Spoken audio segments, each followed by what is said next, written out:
This is Florida Natural Farming at Frog Valley Tropical Fruit Farm, and this is the front of our property, the road. And I planted a row of ginger and sugar apples. The sugar apples don't have any leaves, or just barely have their leaves on. They're kind of hard to see. But none of this stuff has ever been watered. The ginger doesn't need to be watered. It's like some sort of Galanga Ginger. I make tea out of the leaves.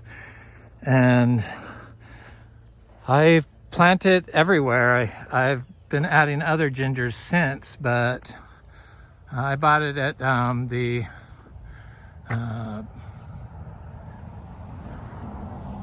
rare fruit plant sale in Palm Beach one time at the fairgrounds, like years ago. And I thought it was a culinary ginger because, well, I guess that's what it is. But I thought it was Zingiber officinalis, I guess. But it's not. It's another one, and I like it. And it has flowers on it. There's the sugar apples. I found that planting trees with a small piece of this, like a one thing in the same hole, pretty much guarantees that the tree is going to survive, you know, because we don't water any of our trees. And I've put raw manure and bedding and soak-pissed hay and wood shavings, the bedding with manure, zebu manure, like in between every fruit tree. And then there's a row of mangoes there on the other side of the ginger that are just coming on 2 years old. They're 2 years old now, from 3 gallon, and they've never been watered. People seem concerned about chiggers and snakes and stuff, but really it's like the mosquitoes and the deer flies. The deer flies, because of the manure, they're attracted to it and they bite, so you kind of have to stay covered up. I'm like, don't have much hair, so I have to definitely wear a hat. And the snakes, they keep the rat population in check, because, you know, you have all these fruit trees, you're gonna have rats. And so there's a lot of snakes, but I see hawks carrying them off and stuff like that, but I haven't really ever had a problem with it, knock on wood. I know where to walk and where not to walk, and pretty much I always take the same path. I do take a path when I do these videos. When I'm walking through the brush, it's not like I'm walking through this.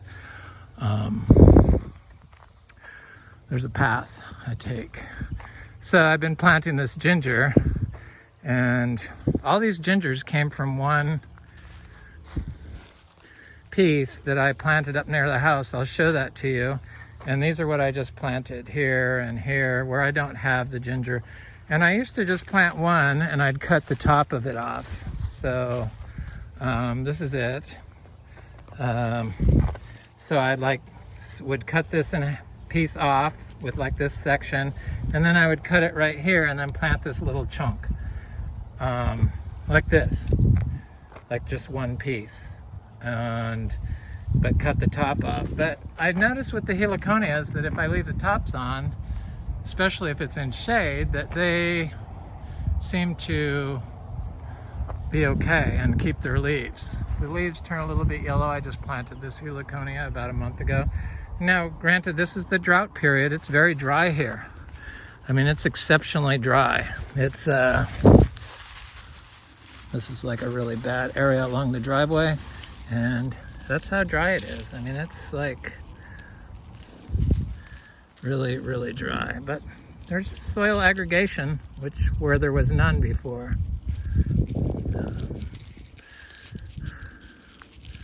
Which is good.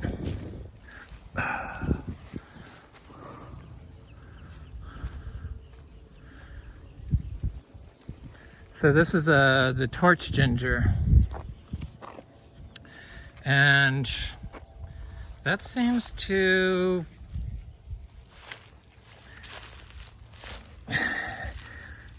this is what the soil looks like on top of undisturbed areas. So it's sand underneath, and then it's these dirt chunks, dried, aggregated chunks of dirt. That's soil building.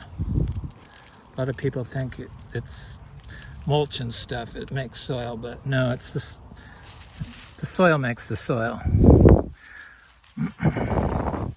Soil and the roots of the plants.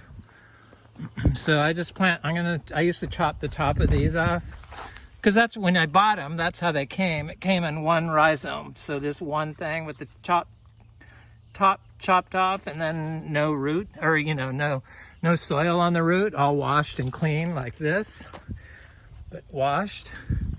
But I'm gonna leave the leaves on this torch ginger. I'll go show you where I got this from, and plant it in the shade, and hopefully it'll grow good. So I'm filling in where there's like no ginger along here. It takes about 2 years before they get big if you're not watering them. So here's one I planted 2 years ago, that little patch, but I planted it as one. So by the end of this coming summer, which will be 2.5 years, it'll be big. Here's another one. But it takes 2 years for that ginger. That ginger gets quite large. It gets very big. I'm watering one right over here. I do water around the house. Watering helps stuff stay fluffy and beautiful. And here's a ginger right here. I mean, it's like 8 feet tall. It's the same ginger. It's growing with these costas and heliconia rostrata, and a couple other different heliconias. So all that ginger was planted. I'm trying to clean this up so it looks better around here and not so weedy, and so I can put more plants that I want in here. This ginger was growing all around my cacti garden. So I have like a Madagascar palm. I love those things. And it was all growing in here. So it just was too much. It didn't seem to affect anything. The other plants seemed to do just fine with it growing around it. But I'm sure it could smother stuff out if you let it go unchecked on the smaller stuff. Trees seem to be able to handle it. But look at how horrible the soil is where this comes from. I mean, that's how it was growing in. That's kind of how this whole place was. Fine sand. No structure whatsoever. When we first started, it was the worst, and it was compacted, which is even worse.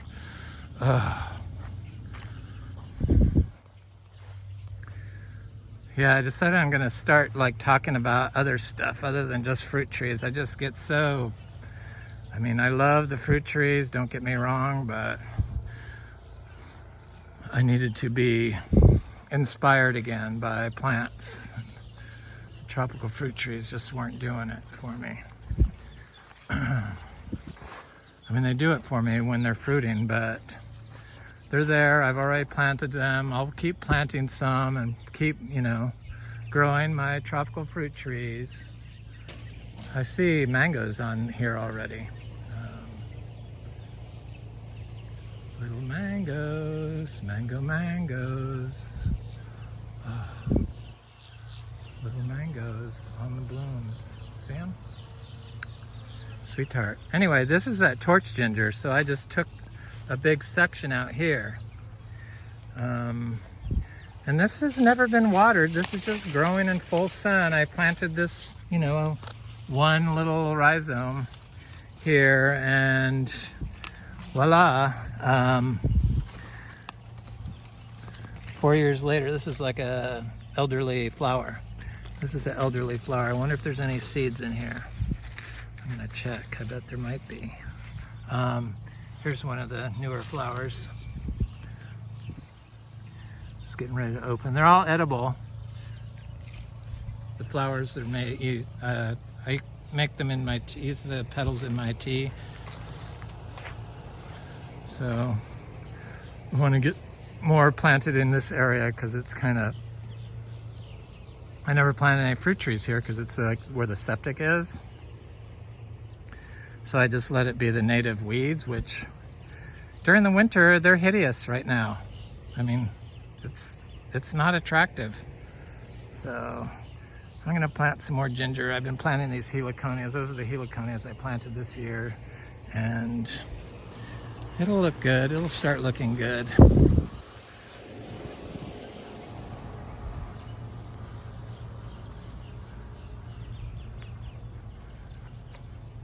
These heliconias don't have very deep roots, which is nice. I saw oak trees growing out of the stumps of them, like growing from here. Anyway, that's just a little short video I wanted to do on